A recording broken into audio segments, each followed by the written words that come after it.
guys, it's time for another episode of Twin Entertainment News. We've been gone for a while, again, but we've got a lot of episodes that are going to be coming up because we have quite a few things to talk about. So for this one, we're going to talk about Beauty and the Beast because we finally got a chance to go see it on Friday night.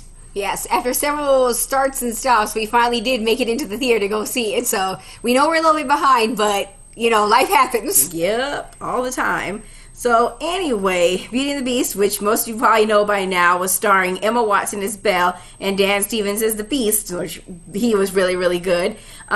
It was a really, really good adaptation of Beauty and the Beast. I actually cried a couple times when I was watching the movie. Yeah. I cried. I came close, but not too much. And as you guys know, the movie was directed by Bill Condon, and it also stars Josh Gad as LeFou and Luke Evans as Gaston. I think the whole cast was amazing. It was one of those things where, like, you know, when a person is born to play a certain character, I feel like all the actors that were cast were born to play these characters, and they all did such a good job embodying those characters.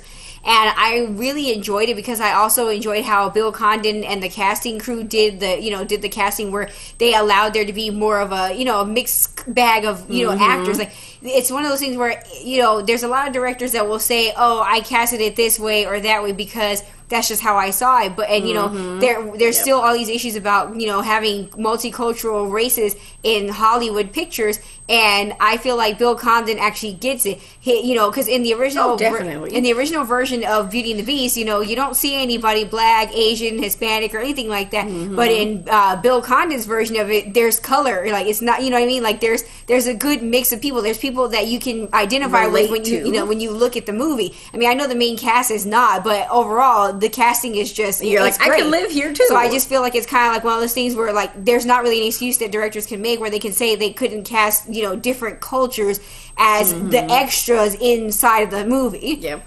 And all of the musical numbers, were amazing. I can't even begin to imagine all of the things that it took just to do the opening sequence, because, it transported me back to when I was a kid watching the cartoon. So Bill Condon nailed it, and Emma Watson was fantastic. Her voice was really beautiful. Yeah, it was so amazing.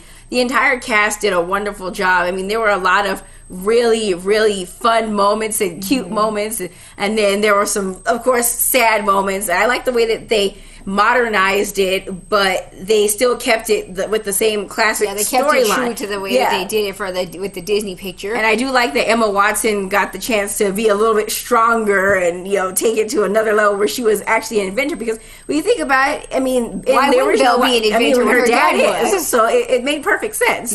But like I said, the whole story was amazing. The entire cast was great. It was just a really great film. And if you haven't had a chance to see it yet, we highly recommend you do. Yeah, so they're still in the theaters right now. If you're late like us, it's still pretty packed. It's still worth it. So go check it out. Go watch Beauty and the Beast. Go check it out. See ya.